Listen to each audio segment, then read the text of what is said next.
제가 재밌는 것 하나 가지 알려드릴까요? 우리가 얼마나 착각 속에 사는지를 한번 말씀드릴게요.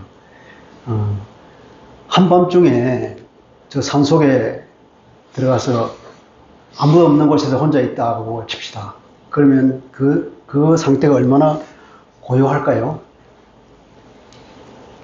굉장히 조용하죠. 그러니까 만물이 다 정지해 있는 것 같지 않습니까? 근데 만물이 정지해 있는 것이 아니라 우리가 엄청난 속도로 달리고 있다는 사실을 알아야 됩니다.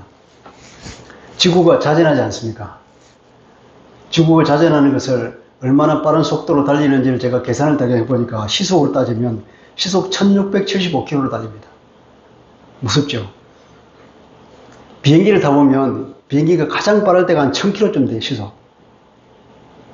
근데 그 비행기의 1.7배? 비행기가 느리게 갈 때는 보통 800km 정도 달리는데, 거기에 비하면 2배 이상 빠른 거죠. 근데 그것뿐인 줄 아십니까? 이 지구가 자전하는 것뿐이 아니라 또 공전하잖아요. 태양 주위를 돌지 않습니까? 태양과의 거리가 1억 5천만 킬로라고 그러는데, 그걸 또 계산해보면 1년에 한 바퀴 도니까 시속 얼마냐? 잠깐만, 시속 11만 킬로미터라 때문에 시속 11만 킬로미터. 그러니까 자전을 하면서 동시에 또 돌면서 달리니까 얼마나 어지럽겠어요, 이게. 그런데 우리는 그 속에서 굉장한 고요함을 느낀다는 것. 이건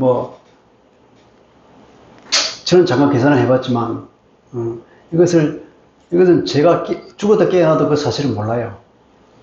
과학자들이 그것을 밝혀서 알려주니까 아는 거지. 지식으로 아는 것이죠. 피부로 느끼지 못합니다. 그리고 또 이 세상은 아직도 사탄이 왕노릇을 하고 있습니다. 이 사탄의 나라가 물러가지 않았어요. 하나님 나라가, 예수님께서 하나님 나라를 선포하셨는데 아직도 그 나라가 완성되지 않았기 때문에 그때까지 사탄이 왕노릇을 하고 있는데, 죄가 만연한 세상이다 이 말이에요. 그것은 칠흑 같은 어둠이 덮고 있습니다. 영적으로 보면 어둠은 캄캄한 어둠입니다. 그런데 우리는 사실은 이 어둠을 전혀 느끼지 못한다는 사실, 그것도 우리가 대단한 영적인 착각입니다. 그래서 어둠에서 벗어나야 한다는 이 말을 도대체 사람들은 이해를 할 수가 없죠. 사탄이 왕노릇하고 있다는 사실을 전혀 깨닫지 못하고 있다는 겁니다. 그래서 내가 왕이 돼서 살고 있어요. 마치 내가 왕국인 것처럼. 요한복음 1장 5절에 보면 이렇게 말씀하고 있습니다. 빛이 어둠에 비치되 어둠이 깨닫지 못하더라. 깨닫지를 못하는 우리 착각 속에 있기 때문에. 그리고 1장 9절 10절은 또 이렇게 말씀합니다. 참빛 곧 세상에 와서 각 사람에게 비추는 빛이 있었나니, 그게 예수님입니다. 빛이 있었는데 그가 세상에 계셨으면, 그가 세상에 오셨다.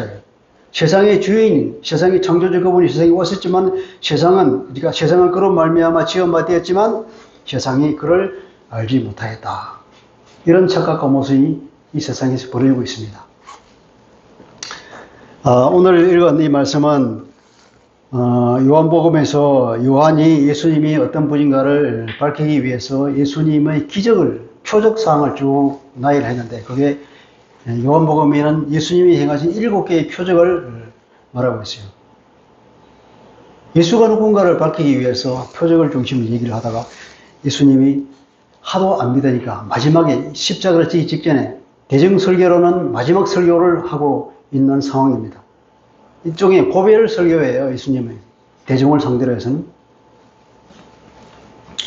7개의 표적을 보면 요한복음 2장에 물로 포도주를 만든 기적이 나오죠.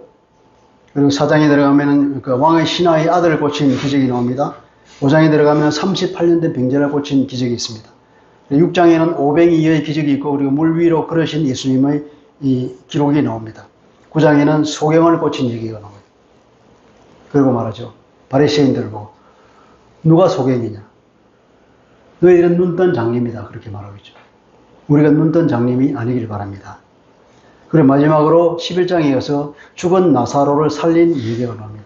마지막으로 예수님이 부활하실 것을 예표하면서 죽은 나사로를 일부러 4일 동안 기다렸다가, 그들의 관습에 의하면 4일이 지나면 이제 아무도 살아날 수 없다는 것이 그들의 확립된 그 생각인데, 일부러 사흘을 지났다가 나사로를 살렸죠. 이 모든 것은 예수가 누구인가? 예수는 하나님이다 하는 것을 증명하기 위한 요한 사도가 이렇게 의도적으로 7개의 표적을 얘기하고 있습니다. 이 마지막에 예수님께서는 십자가의 죽음을 앞두고 간절한 마음으로 대중에게 마지막 권하는 설교를 한 것이죠. 자, 모세도 고별 설교를 했습니다. 모세가 고별 설교를 할 때 한 핵심 내용이 뭐냐면 삶과 죽음. 이 신명기 30장 15절에 나오는 말씀인데요.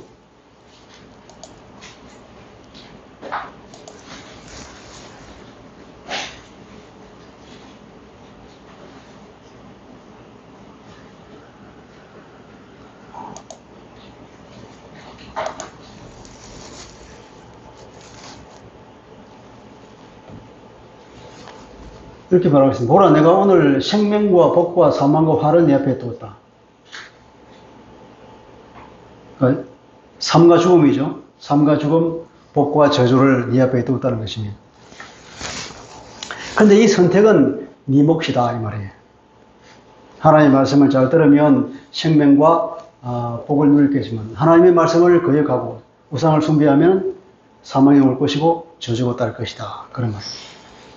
예수님도 이 마지막 고별 설교에서 나는 하나님의 명령이 영생인 줄 아노라 그렇게 말했죠. 50절에 그렇게 나오잖아요. 나는 그의 명령이 하나님의 명령이죠. 하나님의 말씀이 영생인 줄 아노라. 그것이 참 생명인 줄 아노라 이 말이에요.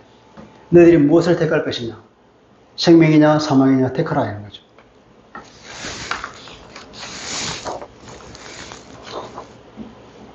예수님이 그렇게 기적을 많이 행하고 믿을 것을 권유했지만 끝내 믿지 않는 사람들이 있습니다. 그죠? 37절에 보니까 믿지 않는 세상 사람들에게서 나오는데 그렇게 많은 표적을 그들 앞에서 행하시으나 그를 믿지 아니하였다. 유대인들 그렇죠. 표적을 많이 행했다고 하는 것은 표적을 지속적으로 표적 하나만 하더라도 믿을 수 있는 증거가 되는데 여러 번 행했다고 하는 것은 흔들 수 없는 증거잖아요. 그런데도 그 사람들은 아예 믿지 않기로 작정을 해버린 거예요. 분명히 증거가 있는데도 불구하고 눈을 감아버리는 거죠. 워낙 가기 이를 데 없는 것입니다. 그런데 요한이 가만히 생각해 보니까 이 이유가 있다는 겁니다. 38절 보니까 선지자 이사야의 말씀을 이루려 하십니다. 선지자 이사야의 그 말씀이 성취가 됐다. 그렇게 말하죠. 선지자 이사야가 한 말씀은 이사야 53장 1절 말씀이거든요. 그게 주여 우리에게서 들린 바를 누가 믿었고 주의 팔이 누구에게 나타났습니까? 주의 팔, 주님의 능력이죠. 하나님의 능력이 누구에게 나타났습니까? 근데 그것에 대한 답변으로 이사야 6장 9절 10절은 그렇게 말씀하고 있습니다. 되게 나오죠, 그죠? 그들의 눈을 멀게 하고 그들의 마음을 완고하게 했다. 이는 그들로 하여금 눈으로 보고 마음으로 깨닫고 돌이켜 내게 고침을 받지 못하게 하려 함이라. 아예 하나님께서 그들의 눈과 귀를 막아버렸다. 깨닫는 마음도 뺏어가 버리고. 마치 이것은 하나님께서 사람들을 구원하지 못하게 하신 것 같지만 그것은 심판의 말씀입니다. 하나님께서 기다리다가 마지막 드디어 심판의 말씀을 한 거예요. 하나님이 아무리 오래 기다려 주시지만 끝까지 기다리지는 않는 거예요. 그 기다림이 끝이 있다는 것입니다. 그 기다림이 끝에 가면 반드시 심판이 이르는데 그래서 예수님을 믿지 않는 사람들은 심판받기로 결정된 사람들이에요. 그들은 멸망으로 들어가게 되었습니다. 이것을 메시아에게 적용하면 그렇다는 거죠. 멸망의 자식들은 예수를 믿을 수가 없습니다. 그래서 바울은 예정론을 우리에게 얘기합니다. 미리 정한 자가 있다는 거죠. 에베소서 1장에 보면 이런 말씀이 있습니다. 창세전에 그리스도 안에서 우리를 택했다. 예수 믿는 우리는 언제 택함을 받았냐? 창세전에 택함을 받았다는 거예요. 그래서 하나님은 그 기뻐하시는 뜻대로 우리를 예정했다. 미리 딱 정해놓은 거예요. 예수 그리스도로 인하여서 자기 아들들이 되게 하셨다. 우리가 하나님의 자녀가 되는 것이 어떻게 됐다고요? 그리스도 안에서 됐는데 그것은 하나님의 예정으로 이루어진 거예요. 창세전에 이미 결정이 된 거예요. 우리를 택한 거예요. 로마서에도 그렇게 말합니다. 하나님이 미리 아신 자들을 또한 미리 정하셨다. 다 미리 아는 거예요. 미리 우리를 다 알고 미리 안 그 사람들을 미리 다 정해놨다. 어떻게 정했냐? 구원받기로 정했다는 거예요. 그 정한 그 사람들을 미리 부르시고 부르신 그들을 거룩하게 하시고 그들을 또 영화롭게 하셨다. 우리가 예수를 믿는 것뿐 아니라 우리를 거룩하게 된 것뿐 아니라 앞으로도 계속해서 성령께서 이끌어 가신다는 거예요. 그리고 드디어는 영화롭게 되기까지 이끌어 간다는 거죠. 구원받은 우리가 이 말씀을 들으면 얼마나 기뻐할 일입니까? 아, 내가 구원받은 것이 그게 우연히 된 것이 아닌 거예요. 하나님이 창세전부터 결정하고 그 결정된 것을 하나님이 예정한 것을 하나씩 하나님의 능력으로 이끌어가고 내가 드디어는 어떻게 천국에까지 간다는 것입니다. 그리고 주님의 몸처럼 신령한 몸을 입을 것이라는 겁니다. 그것이 우리의 믿음이죠. 이렇게 말씀을 하고 있다니까요.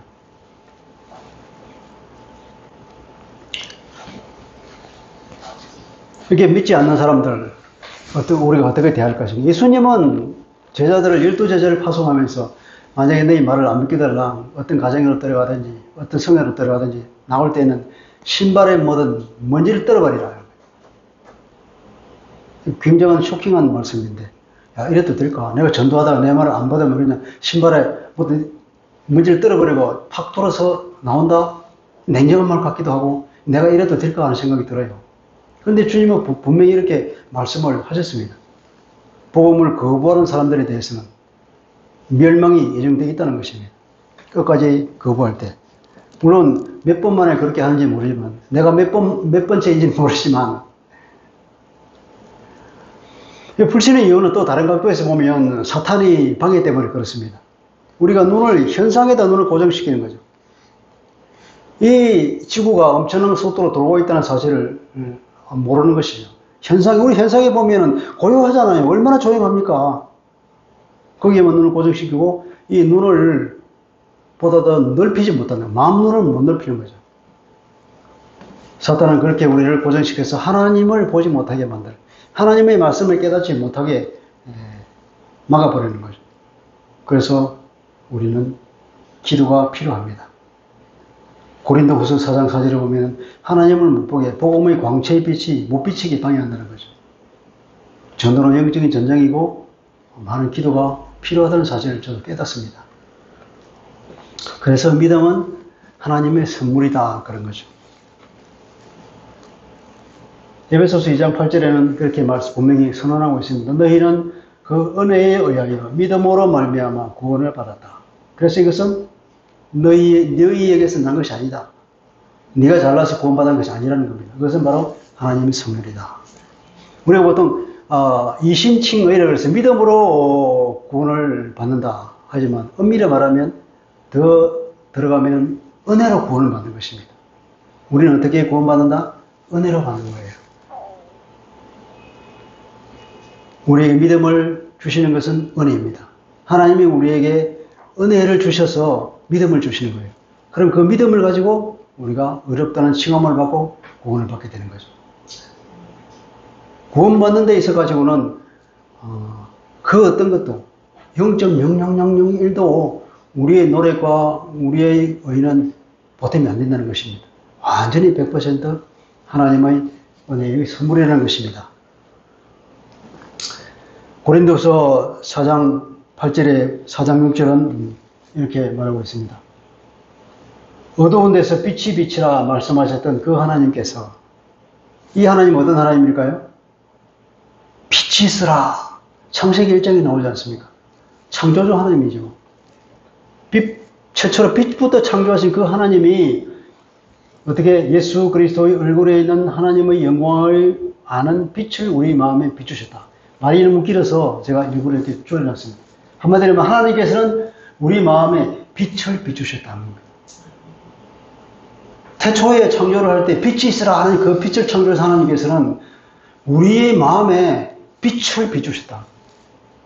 그러면 무슨 말입니까? 창조하신 그 하나님께서 우리 마음에도 빛을 비추시니까 우리는 이 빛을 비추시는 현상이 새로운 창조라는 것입니다.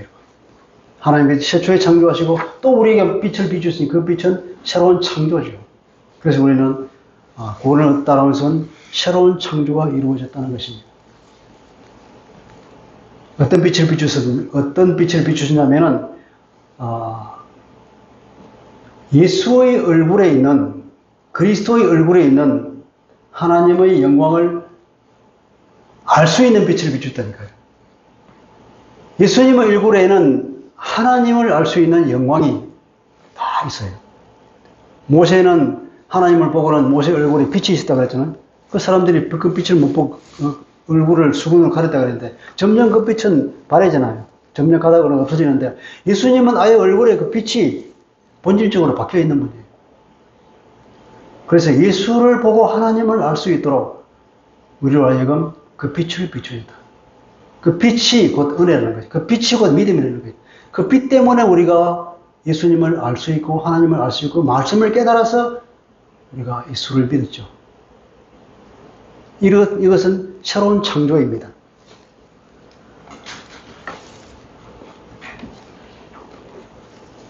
그래서 믿는 자가 자기를 뒤돌아볼 때, 나 같은 사람이 구원을 다 받았네. 그러면서 얼마나 기뻐하는지 몰라요. 나 같은 사람도 구원을 받았구나. 나를 예정하시고 때가 되어서 믿음의 선물을 주셨구나. 그래서 우리는 이런 구원을 주신 하나님께 감사하게 되는 것입니다. 아멘이죠? 예수님조차도 그 많은 표적을 베풀어서도 믿지 않는 자는 끝까지 안 믿는다는 것입니다. 이것은 이 사람들은 어둠의 자식이요 멸망의 자식이죠. 근데 우리는 빛의 자식이지 않습니까? 얼마나 감사한 일입니까? 근데 내가 잘나서 아니라는 것이죠. 그냥 하나님이 자기의 뜻대로, 당신의 뜻대로, 어떤 뜻입니까? 아까 보니까 기쁘신 뜻이라고 했어요. 그냥 하나님께서 기뻐서 너를 택하고, 이 신진식을 택하는 것이 하나님께서는 그렇게 기쁘다는 거예요. 그 기쁜 뜻에 따라서 우리를 택한 것이니까 얼마나 황송하고 감사한 일입니까? 근데 또 보니까 또 믿은 사람이 있긴 있어요. 42절에 보니까 그러나 관리 중에도 그를 믿는 자가 많되 바리새인들 때문에 드러나게 말하지 못하니 이는 출교를 당할까 두려워했다. 관리 중에서는 예수를 믿는 사람들이 생겼습니다. 근데 그 사람들은 반쪽짜리 믿음이다. 반신자라 할 수 있습니다. 왜 그렇습니까? 예수님 표적을 보고 예수가 메시아요 구원자라는 것을 알았지만 믿었지만 이 사람은 대표적으로 성경에 나와 있는 거 보니까 니고데모 있죠? 요한복음 3장에 보면 니고데모가 있는데 또 나중에 예수님이 죽고 나서 아리마대 사람 요셉이라는 사람이 나와서 예수의 시체를 받아다가 장사 지냈잖아요. 그래서 이 사람들은 아마 나중에 믿음을 고백한, 믿음으로 발전한 온전한 믿음이 되었지만 어쨌든 그런 반쪽짜리 믿음을 가진 바리새인들이 들어있었다는 거죠. 그들은 입으로 시인을 하지 못하는 예수를 입으로 자기 구원자라고 시인하지 못하는 그런 반쪽짜리 연약한 믿음을 가졌는데 그런 사람들은 그 삶에서 예수 그리스도의 향기가 드러나지 않죠. 그런 사람 굉장히 많습니다. 우리 우스갯소리로 그런 얘기 했잖아요. 서로 자동차 사고가 났는데 들 내려가지고 한참 싸우다가 보니까 한 사람은 장로고 한 사람은 집사라고. 그 나중에 알고 보니까 그 회사에 장로인데 나중에 그 사람들 아무도 그 사람이 예수 믿는 줄을 몰랐다는 거예요. 이 사람 집사인데 주변에 있는 사람 아무도 이 사람이 예수 믿는 사람인 줄을 몰랐다는 거예요. 왜냐? 자기가 안 밝히니까. 그런 믿음을 가진 사람들이 많다는 것입니다.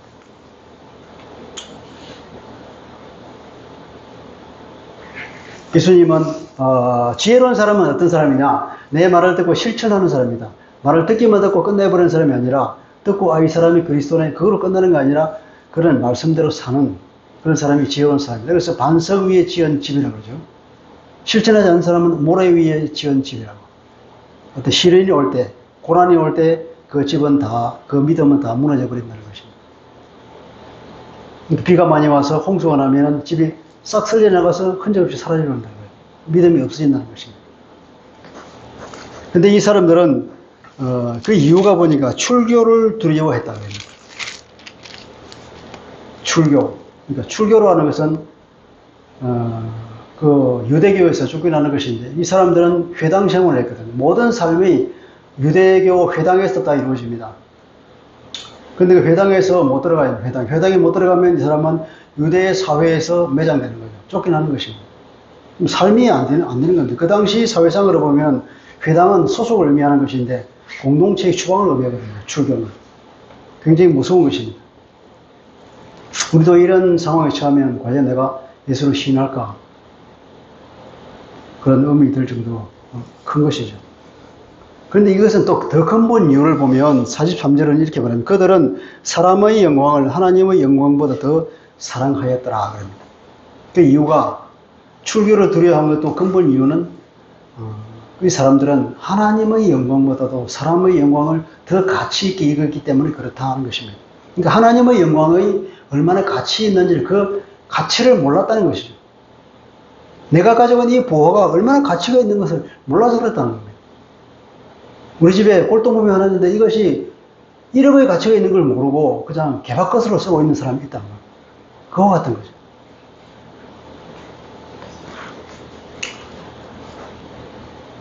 예수님은 이런 사람들을 보고 요한복음 5장에 보니까 하나님을 사랑하는 것이 너희 속에 없다 그럽니다. 그래서 서로 영광을 취한다. 여기서 영광을 취한다 하는 이 말을 영광 대신에 말을 바꿔볼까요? 인정 혹은 칭찬이라고 합시다. 이 사람들은 하나님의 인정을 받는 것보다도 사람의 인정을 받는 것을 더 바라는 거죠. 하나님의 칭찬을 받는 것보다도 이웃 사람의 칭찬받는 것을 더 가치 있는 것으로 생각해요. 예수님은 그렇게 말하죠. 나는 사람에게서 영광을 취하지 않는다. 사람의 인정, 사람의 칭찬, 그것은 아무런 가치도 없는 것으로 생각합니다. 하나님께서 일고의 가치도 않는다는 겁니다. 그건 다 없어질 거라는 거예요. 완전하지도 않는 거고. 근데 우리는 얼마나 사람의 칭찬과 사람의 인정을 갈구하면서 삽니까? 그걸 우리는 좀 버려야 될 것입니다. 하나님의 인정, 하나님의 칭찬이 정말로 중요한 것이에요. 영원히 가는 것이. 전능하신 하나님의 인정을 받는다면 그것보다 더 큰 게 없죠. 누가 뭐라 해도 하나님의 인정을 받으면 그것을 끝이죠. 더 이상 무슨 인정이 필요하겠습니까? 하나님이 나를 칭찬해주면 끝났죠. 뭐. 세상 사람들이 무슨 칭찬이 내게 필요하겠습니까? 그런데도 우리는 사람의 칭찬과 사람의 인정을 받기 위해서 요새는 더 그런 것 같아요. 사람의 인정을 받기 위해서 성형수술을 하죠. 사람의 인정을 받기 위해서 그럴듯한 것을 열심히 지식을 쌓아가서 내가 많이 아는 것처럼 자랑하죠. 남의 인정을 받기 위해서 갈급해하는 이런 모습들. 예수님은 그건 아무것도 아니라고 하죠. 하나님의 인정, 하나님의 칭찬, 그것이면 끝이다. 그렇게 말하죠. 그래서 우리도 이런 반쪽짜리 신자가 되지 말고 온전한 신자가 되어야 할 것입니다. 오늘 본론은 이것입니다. 온전한 신자가 되자는 것입니다. 44절 이하에 예수님이 외쳐 말씀하시는 것이 이게 고벨 설교의 그 엑기스입니다. 예수께서 외쳐 이르시되 나를 믿는 자는 나를 믿는 것이 아니요 나를 보내신 이를 믿는 것이며 나를 보는 자는 나를 보내신 이를 보는 것이다. 나는 빛으로 세상에 왔다. 나를 믿는 자는 어둠에 거하지 않게 된다. 제발 나를 믿어라. 나를 믿는 것은 단순히 나를 믿는 것이 아니라 나를 보내신 사람을 믿는 것이고 나를 보낸 사람은 나를 보는 것이 아니라 나를 보낸 하나님을 보는 것이다. 이렇게 말하고 있습니다. 이 말은 예수님을 하나님으로 믿으라 하는 것입니다. 요한복음의 처음부터 줄기차게 주제는 뭐냐면 예수님은 누구신가? 그분은 하나님이다 이 말이에요. 예수를 하나님으로 믿어야 된다는 것입니다. 요한복음 1, 2, 3절 한번 보겠습니다. 자, 1절 3절인데요. 태초에 말씀이 계시니라. 이 말씀이 하나님께 함께 계셨으니 이 말씀은 곧 하나님이시라. 이 말씀이라는 것은 히브리 말로, 히브리가 아니라 헬라 말로 로고스거든요. 로고스 말씀, 로직이라면 영어로 논리지 않습니까? 그러니까 말이라는 거죠. 그리스 사람들이 로고스를 좋아하니까 로고스를 자기들의 어떤 그 철학의 핵심 단어로 쓰기 때문에 이 말을 빌려온 거예요. 이 로고스가 있다. 그 로고스가 태초에 하나님과 함께 계셨는데 이 로고스는 바로 하나님이다 이 말이에요. 예수님 그분은 너희들이 말하는 그 로고스야. 근데 그 로고스는 너희들이 생각하는 것보다 훨씬 더 높아. 하나님 자신이다 이 말이에요.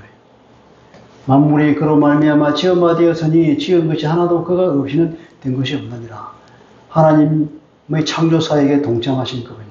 하나님의 창조, 우리 신앙을 봤죠. 창조는 성부, 세 사람이 했다 그러죠. 이 성자 하나님이 창조에 동참하셨고, 당연히 하나님이 창조하셨고, 그리고 성령께서도 수면에 운행하심으로써 창조하셨다 그러잖아요. 성삼위 하나님이 창조에 함께 하신다. 이 성자 하나님도 마찬가지로 창조에 동참하신 하나님이라 이 말이에요. 그리고 요한복음 13장 20절에 보면, 자, 내가 보낸 자를 영접하는 자는 나를 영접하는 것이다. 나를 중심으로 해서 내가 보낸 자를 영접하는 사람은 나를 영접하는 거야. 나를 영접하는 사람은 누구냐? 또 나를 보낸 사람을 영접하는 거다. 예수님을 보낸 사람은 누굴까요? 성부 하나님이라는 거죠. 그래서 전도하는 사람, 우리가 전도를 하면은 우리가 누가 우리를 보냈을까요? 예수님이 우리를 보냈지 않습니까? 내가 전도를 해서 나를 받아들이면, 내 말을 받아들이면, 그건 예수님을 받아들이는 거고, 나아가서는 하나님을 받아들이는 거예요. 그래서 구원을 얻는다는 것입니다. 예수님이 이렇게, 하나님이라는 말이죠. 이렇게 예수를 하나님으로 믿고 고백하는 그것이 진정한 믿음이, 진정한 신자가 되는 길이라는 것입니다. 자, 하나님은 그리스도 일굴에 자신을 나타내 보이셨어요. 고린도후서 아까 4장 6절에 보았지 않습니까? 그리스도는 히브리서 1장 3절에 보니까 그리스도는 하나님의 영광의 광채라고 그럽니다. 하나님의 영광 그 자체라는 거예요. 그리고 하나님의 형성입니다. 우리는 하나님의 형성을 잃어버렸죠. 그죠? 하나님의 형성을 따라서 우리가 창조됐는데 우리의 죄로 인해서 하나님의 형성을 잃어버렸어요. 그런데 형성을 다시 찾아야 되는데 어떻게? 하나님의 형성이신 그리스도를 통하여서 우리가 회복된다는 것입니다. 그리스도는 말씀과 성령으로서 하나님을 계시해 주셨습니다. 그리스도는 살아있는 것 자체, 죽음과 부활, 모든 삶의 과정을 통해서 우리에게 보여주신 게 뭐냐? 하나님을 보여주신 거예요. 하나님은 우리에게 계시해 주신 것입니다. 그리스도 삶 것 자체 전 과정이 그런 것입니다. 그래서 하나님을 우리에게 온전히 나타내신 분이 누구냐? 그분이 그리스도라는 겁니다. 요한복음 1장 18절에 보면은 하나님을 본 사람은 아무도 없다. 그렇지만 하나님의 품 속에 계신 독생자 하나님, 그분이 바로 하나님을 우리에게 온전히 나타내셨다 그랬죠. 예수님은 또 빌립에게 그래요. 빌립이 그렇게 말해요. 예수님 보고, 하나님은 우리에게 보여주시면 참 좋겠습니다. 그러니까 빌립아 무슨 소리를 하느냐? 네가 이처럼 나와 이렇게 오래 있으면서도 하나님을 보여달라 하느냐? 나를 본 사람은 하나님을 봤는데 어떻게 또 하나님을 보여달라 하느냐? 그렇게 말하죠.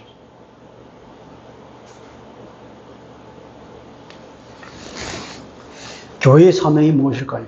예수 믿는 우리의 사명이 뭘까요? 우리를 통해서 예수 그리스도를 나타내 보여주는 것입니다. 예수 믿지 않는 사람들에게 우리의 삶을 모습 보고 교회의 모습을 보고 교회에서 예수 그리스도가 나타나야 하는 거죠. 사람을 보면 교회를 보면서 역시 하나님이 계시는구나. 예수가 계시는구나. 그러면서 예수를 믿게 된다는 것입니다. 그래서 교회는 중보자의 사명이 있습니다. 불신자들의 이 교회를 통해서 예수 그리스도를 보고 예수를 믿는 일이 일어나야 한다는 거죠. 우리도 마찬가지로 나의 최종 목표는 뭐냐 보면 한다 그러면 나를 본 사람은 예수를 본 것이고 또 하나님을 본 것이라는 이런 등식이 성립되는 것. 그것이 우리 믿음의, 우리 신앙의 최종 목표가 아니겠습니까? 그것을 위해서 우리는 열심히 주님을 바라봐야 되겠죠. 그리고 또 어떤 믿음이 진정한 믿음이냐? 예수님을 어떻게 보냐면 진정한 중보자로 보는 것입니다. 예수님은 유일한 중보자라는 것입니다. 예수님은 마태복음 27장 51절을 보니까 예수님이 죽을 때에 그 성소의 휘장이 이렇게 위에서 찢어져서 둘러 나왔다고 해요. 성소는 이렇게 나눠지면 성소가 있고 안에 지성소가 있습니다. 지성소에는 대제사장만 들어갈 수 있는 것이고 또 1년에 한 차례만 들어갑니다. 거기는 하나님의 임재가 있는 곳으로 생각하거든요. 죄가 있는 사람이 들어가면 그게 죽어요. 죄는 하나님께 가까이 갈 수 없기 때문에. 근데 그 지성소에 어떻게 들어가겠어요? 겁나서. 대제사장도 들어갈 때 온갖 이게 정결 의식을 다 갖추고, 그래서 죄가 없는 상태로서. 그래도 겁이 나서 죽을까 떨면서 들어갔잖아요. 들어갈 때 어떻게 합니까? 발목에다가 줄을 달아서 안에 들어가서 죽으면 끄집어내려고. 그 사람을 끄집어내려고 들어가면 또 죽잖아요. 그러니까 줄을 매서 끄집어내야 되죠. 그런 것이 지성소입니다. 그런데 예수님 죽으면서 그 지성소로 들어간 휘장이 둘로 찢어진 거예요. 펼쳐진 겁니다. 지성소를 개방시켜버린 거예요. 어떻게?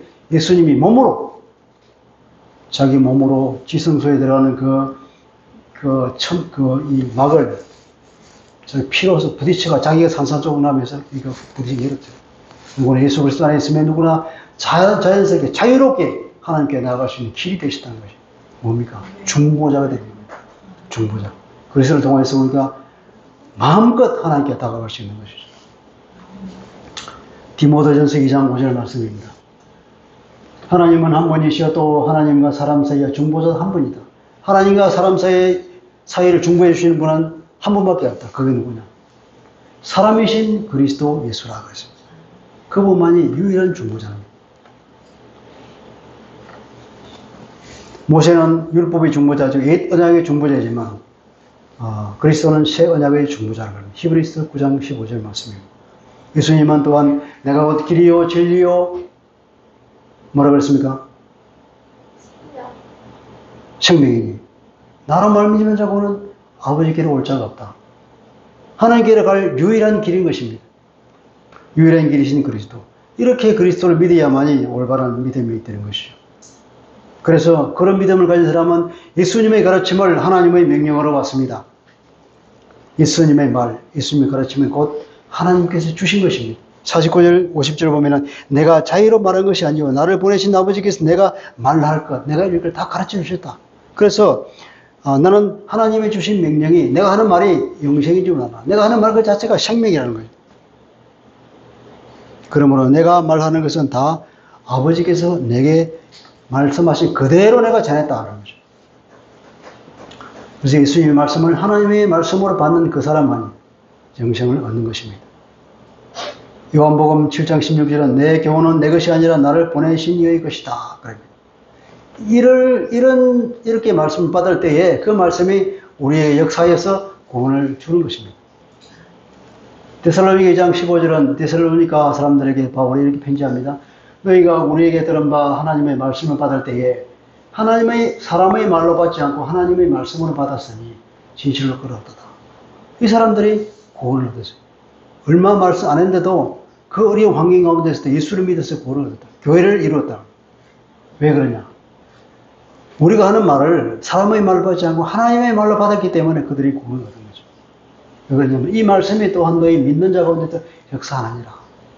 그렇게 받은 그 말씀이 믿음으로, 구원으로 역사하신다는 거죠.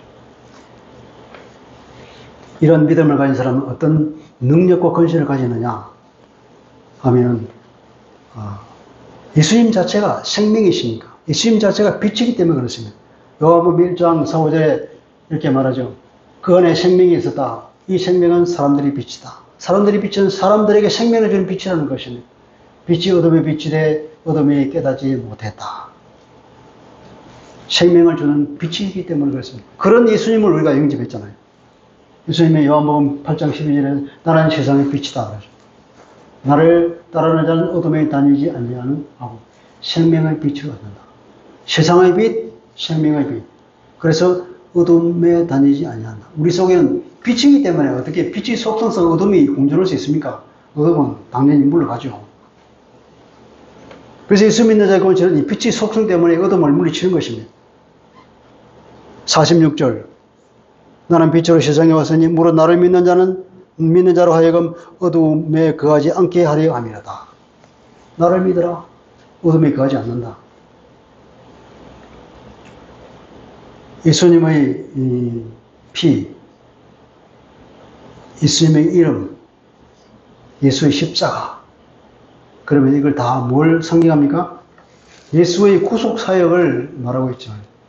예수의 피, 예수의 이름, 예수의 십자가 다 그런 예수님이 우리를 구원하시기 위해서 한 일, 구원 사역을 다 말하고 있는 것이죠. 이것이야말로 사탄을 이기고 죽음을 정복하는 구원의 능력입니다. 그래서 우리는 예수의 피를 외칩니다. 예수의 이름을 외칩니다. 예수 십자가를 달고 다니잖아요. 영적인 전쟁은 예수의 피를 외치는 것입니다. 예수의 권세 있는 이름을 외치는 것입니다. 그 권세를 주장할 때에 어둠은 물러가는 것입니다.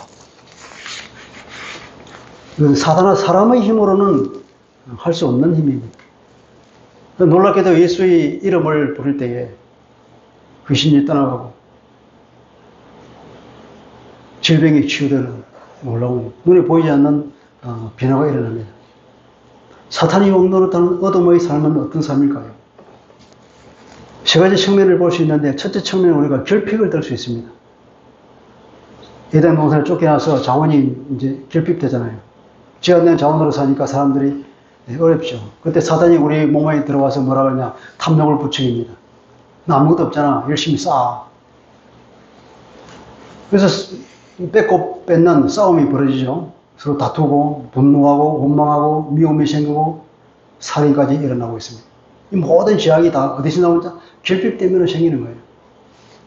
두 번째로는 또 안식이 없습니다. 불안한 것입니다. 사단이 어둠의 상해라는 것은 이 불안한 거죠. 공허합니다, 마음이. 그 공허한 마음에 모조품을 채운 것이 우상 숭배입니다. 우상을 숭배하는 것은 뭐냐? 우상 숭배이 필연적으로 뭘 이끌어냐? 음란을 이끌어옵니다. 육신의 정욕과 안목의 정욕을 그러죠. 그리고 이생의 자랑합니다. 아닙니다. 자랑하는 것은 뭐냐? 자기 몸이 텅 빈 것을 이렇게 포장하는 것이 지나지 않아요. 자랑이 많은 사람 보십시오. 그 안에 있는 게 제대로 된 게 있는가. 마음이 공허할수록 사람들은 자랑을 많이 합니다. 그런 사람들이 서로 음란에 빠지고 있죠. 세 번째로는 질병을 들 수 있습니다. 육체와 정신의 병이 옵니다. 그런데 우리가 배탈이 났다든지 감기가 들었는데 그런 병이 아니라 고칠 수 없는 병. 이 시대의 의술로 고칠 수 없는 병. 그런 질병들이 오죠. 태어나지 못합니다. 이것이 어둠 속에 있는 삶의 특징입니다. 이 어둠의 삶에서 건져낼 권세자가 누구일까요? 예수의 피의 권세, 예수 이름의 권세, 이 이름의 권세, 예수의 이름의 권세가 피의 권세를 우리를 이 어둠에서 건져내고 이것을 선포할 때에 어둠을 쫓아낼 수 있다는 것입니다. 그것은 엄청난 특권이죠. 마치 요술방망이 같은 것입니다. 예, 그래서 어둠의 권세에 잡힌 사람들에게는 하나님의 영광의 광채를 비춰줘요. 하나님의 영광의 광채를 비춰줄 때 어둠이 들어가니까 어떻게 하느냐? 하나님의 복음의 말씀을 들려주는 것이죠. 복음의 말씀을 들려주고 예수의 이름을 찬양하고 그분께 경배하고 예배할 때에 그때 성령이 임재함으로써 어둠은 자연적으로 물러가게 되었습니다. 예수님은 또 마귀의 일을 멸하시려고 오셨다고 합니다. 그래서 우리는 마귀의 일을 멸하러 오기 때문에 우리는 죄로부터 해방을 얻죠. 요한일서 3장 8절에 이렇게 말합니다. 죄를 짓는 자는 마귀에게 속하나니 마귀는 처음부터 범죄합니다. 하나님의 아들이 나타나신 것은 마귀의 일을 멸하려 하십니다. 마귀의 일을 멸하다. 마귀를 멸하는 건 아닙니다. 마귀는 영적 존재이기 때문에 없어지는 건 아니에요.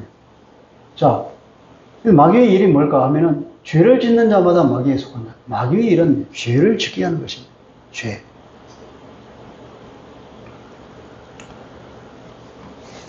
그래서 죄를 짓는 자는 마귀에게 속하고 처음부터 마귀는 범죄했고 그래서 요한일서 3장 7절에 보면 자녀들아 아무도 너희를 미혹하지 못하게 해라.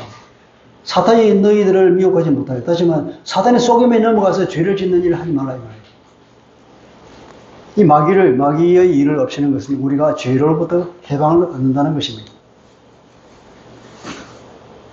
하나님의 자녀인 신분을 얻게 되죠. 예수 믿는 사람들은. 그래서 하나님의 절대 보호를 받고 우리는 미래가 보장이 되어 있습니다. 요한복음 1장 12절을 예수를 영접하는 사람, 예수를 받아들이는 사람이죠. 그죠? 예수를 믿는 것입니다. 그 믿는 사람에게는 하나님의 자녀가 되는 권세를 주셨다는 권세, 좀 그 번역이 조금 이상한데 권세라기보다는 합법적 권리입니다. 우리 권리를 준 거예요. 하나님의 자녀가 되는 합법적으로 하나님의 자녀가 되는 권리를 준 거예요. 그 권리는 어떤 겁니까? 권리는 우리가 선언해야 되는 거예요. 하나님께서는 하나님에게 우리가 권리를 선언할 필요는 없겠지만 우리를 속이는 사단에 대해서는 우리가 하나님의 자녀라는 그 권리를 주장해야 됩니다. 권리는 주장하는 자의 것이 아닙니까? 권리를 주장 안 하면 내 것이 안 됩니다. 사단의 공격에 대해서 우리는 하나님의 자녀라는 권리를 주장하고 예수의 피를 선포하고 예수의 권세 있는 이름을 선포할 때에 사단은 물러가게 되었습니다. 하나님의 영광의 광채가 비치기 때문에 어둠이 물러가는 것이죠.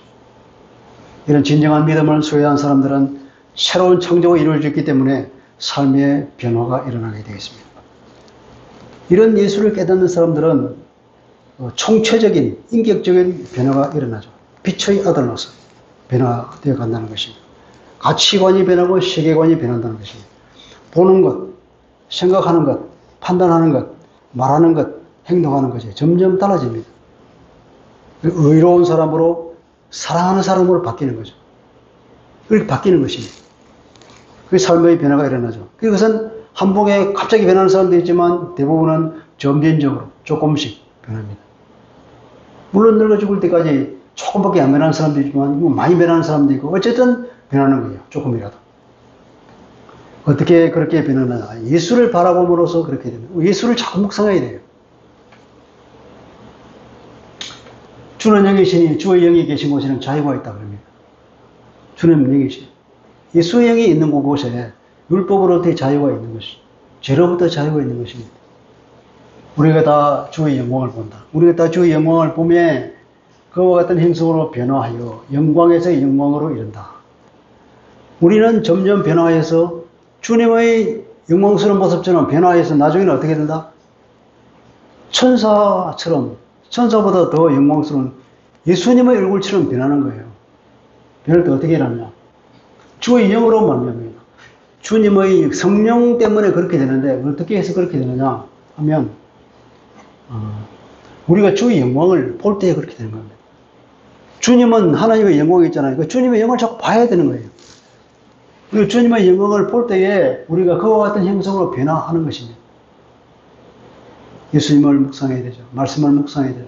예수 하나님이신 말씀이 예수님이잖아요. 그분을 자꾸 묵상하고 보고 그분을 경배하고 그분과 친하게 지내고 그분과 계속 교제를 나눌 때에 우리는 그분처럼 변하게 되어 있다는 것입니다. 우리의 인격이 변하고 우리 삶이 변하고 그러면서 우리가 사단의 공격을 받지 않고 주님 안에서 안식과 평강을 누리고 그것이 우리가 형통한 것입니다. 돈을 많이 벌어서 세상 사람들이 인정을 받는 높은 사람이 돼서 그게 아니라 주님이 주신 안식과 평강 가운데 들어가는 것입니다.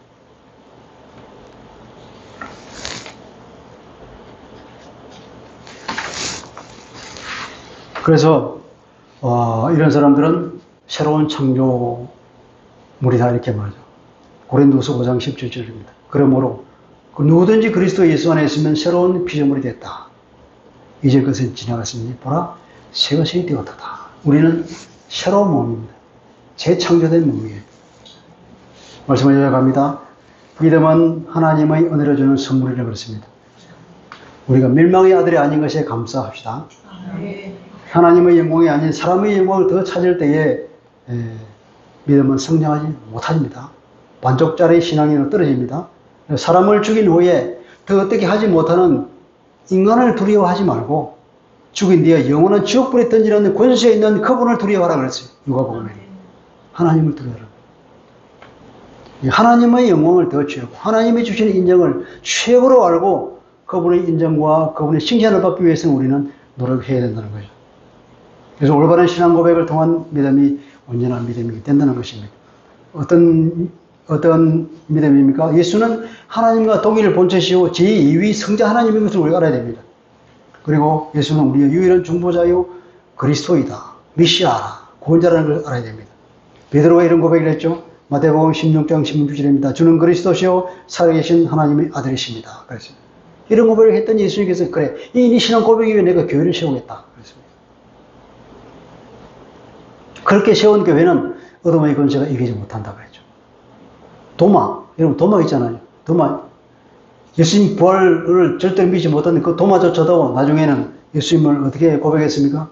나의 주님, 나의 하나님 이렇게 고백했습니다. 요한복음 21장 12절입니다. 이렇게 올바른 신앙 고백을 할 때에 예수님을 하나님으로 알아야 되는 것입니다. 생명의 빛이신 예수 그리스도를 믿는 자는 어둠에 거하지 않습니다. 이것이 예수 믿는 자의 권세인 거죠. 아까 우리 보혈 찬양을 했잖아요. 어둠을 이기는 권세는 하나님의 자녀의 권세. 하나님 자녀의 권세는 어둠을 이기는 권세입니다. 예수 보혈을 선포할 수 있죠. 예수 이름의 권세를 선포할 수 있는 자격이 우리에게 있기 때문에 그렇습니다. 우리가 어려울 때 예수 이름의 권세를 선포하십시오. 예수의 보혈을 선포하십시오. 어둠은 물러가게 되어 있습니다. 그래서 우리는 일상에서의 변화가 일어납니다. 살아가면서 우리가 느끼는 거죠. 우리 주변에서 내가 아무 말을 안 해도 이 사람은 예수 믿는 사람을 알게 되어 있습니다. 그죠? 우리가 생각하고 말하고 행동하는 것이 바뀌기 때문에 그렇습니다. 이것은 우리가 대단한 노력을 해서 그렇게 되는 것이 아니라 조금만 노력하면 되는 거예요. 그러니까 조금만 거룩하게 살면 되는 거예요. 거룩은 다르다고 그랬죠. 세상 사람들과는 다른 삶을 살면 돼요. 하나님의 하늘나라의 원리는 세상의 원리와 반대라 그랬잖아요. 이기지 말고 지면 돼요. 뺏으려고 하지 말고 양보하면 되고. 그러면 세상 사람과 다르면 저 사람 다르네. 그것이 예수 믿는 사람의 향기가 되는 것입니다. 처음에 말씀하셨다시피 우리는 이런 착각에서 벗어나면 돼요. 우리는 대단한 착각 속에서 착각인지 모르고 사는 경우가 너무 많은데 이 영적인 사회에서 영적인 세계 속에서 이 착각에서 벗어나야죠. 죄가 가득하고 사탄이 아직도 왕노릇하고 있는 이 세상에서 벗어나야 하는 것입니다. 이것은 땅의 관점으로 보면 절대로 벗어날 수 없습니다. 땅만 보고 있으면 뭐 세상이 움직이는지 모르지 않습니까? 하나님의 관점이 필요한 거죠.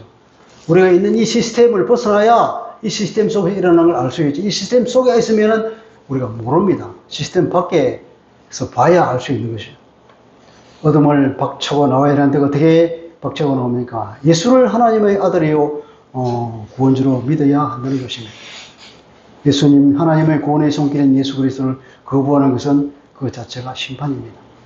심판 없이 구원 없는 것입니다. 심판과 구원은 동전의 양면과 같은 것입니다. 예수님은 그렇게 말했죠. 내 말을 듣지 않는다고 내가 당장 심판하는 건 아니다.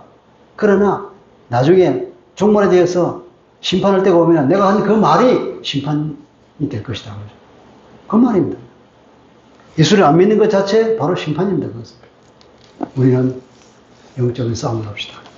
예수 믿는 자의 그 권세를 가지고 우리가 영적 싸움을 하면서 이기고 이기는 하나님의 평강 가운데 들어간 사람이 되기를 바랍니다. 예수님의 이름의 권세, 예수 피의 권세를 선포해서 사단을 쫓아내는 그런 능력 있는 삶을 사시기를 바랍니다. 잠깐 기도하겠습니다. 전능하신 하나님 아버지, 오늘 예수님께서 마지막 선포하는 대중에게 하는 고별 설교로 들었습니다. 예수를 믿지 않는 사람, 그 많은 표적을 보고서도 끝내 어둠의 자식으로서 예수님을 믿지 못하는 사람이 있었습니다. 그러나 또 한편으로는 그 표적을 보고 많은 사람들이, 많은 바리새인들이 예수를 믿었습니다. 그러나 그들은 출교가 두려워서 하나님의 영광보다 사람의 영광을 더 가치 있는 것을 봤기 때문에 믿음의 고백을 하지 못하는 사람들이 있었습니다. 그러나 우리는 진정한 믿음으로 예수님이야말로 하나님이요 우리의 진정한 중보자로서 우리가 하나님의 자녀가 되는 권세를 가지고 예수의 권세를 선포하는 하나님의 진정한 자녀가 되는 은혜를 베풀어 주옵소서. 그렇게 살아갈 수 있도록 성령께서 우리에게 충만하게 인도하여 주옵소서. 감사드리오며 예수님 이름으로 기도합니다. 아멘.